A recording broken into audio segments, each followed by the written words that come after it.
So what I wanted students to do in a very simple way was to listen to Rush. And the thing is that when Rush talks, he mentions different dimensions, different aspects of the Ebonics debate, which we deal with in the field of sociolinguistics in an analytical manner. So we can actually categorize what it is that Rush is talking about. We can determine whether what he's saying is accurate or not in light of the science that I've helped the students come to understand.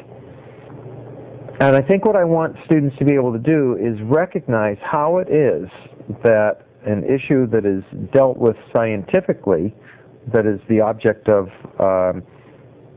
objective inquiry, can be manipulated and distorted. But I also want them to be able to see that Rush somehow is, I'm not going to say that he's right, but that that he represents the views of a certain constituency. A doctor needs to know the details, or else he or she may end up cutting the wrong thing, and the consequences would be very severe. And yet at the same time, you need something higher than that. You need to be able to contextualize the knowledge that you have. You need to be able to apply it. You need to be able to evaluate. Well, I think the easiest way to know whether students are responding positively to what's going on is if they're answering the questions. And hands were going up. People were, so you've got this class of 100 people, and most of them were there on that day. And I think I don't know, we'd have to look at the tape. I think I had at least a quarter of the class raising their hands. And everybody else was paying attention. You could tell that they were looking.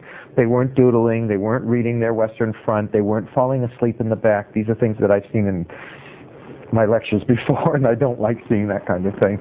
So that's how you can tell if they're responding. I mean, I had questions there. They required participation of the audience, and they participated. They raised their hands, and they made very good comments. They made very intelligent comments. We can engage the students in a more higher quality interaction with the material if we can slow down somewhat and focus on what it is that we're presenting. And this is coming from somebody that likes to dump a tremendous amount of information on my students, and I'm learning to pull back and make sure that what I am covering with them is being responded to, and I think that's one thing that we see from this tape.